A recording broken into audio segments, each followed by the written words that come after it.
ছোট সোনামণিরা তো আসলে ফুলের মতো।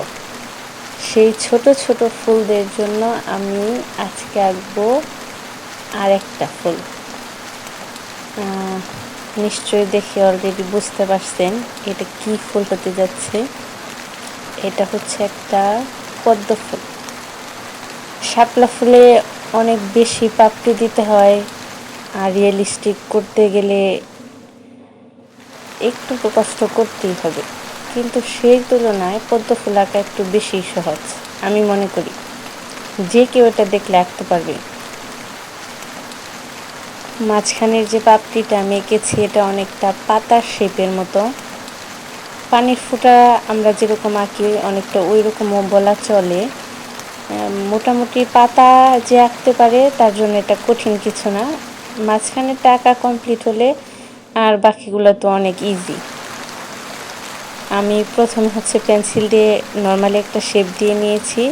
তারপর আমার মনে হয়েছে যে যে জায়গাগুলো ঠিক করা প্রয়োজন এটা আমি ইরেজার দিয়ে মুছে মুছে কমপ্লিট করেছি, এবং তারপর মার্কার পেন দিয়ে উপর দিয়ে লাইন টেনে দিয়েছি।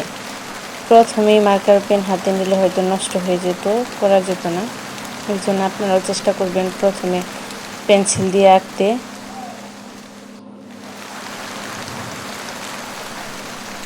আমার কাছে অয়েল পেস্টেলের মধ্যে পিঙ্ক কালারটা নেই, এই জন্য আমি ব্রাশ পেন ইউজ করেছি।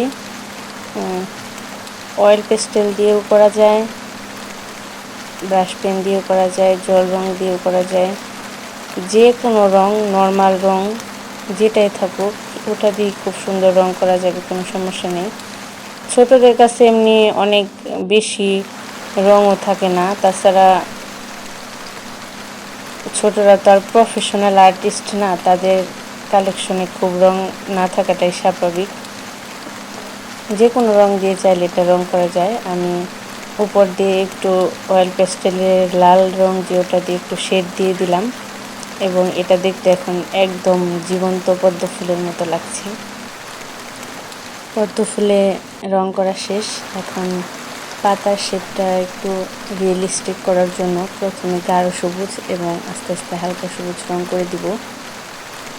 এই সুন্দর আর কিউট পদ্ম ফুলটিকে বাঁচিয়ে রাখার জন্য এখন এটার গোড়ায় একটু জল ঢেলে দিব। সম্পূর্ণ ভিডিওটা দেখার জন্য অনেক অনেক ধন্যবাদ। কেমন হয়েছে জানাবেন।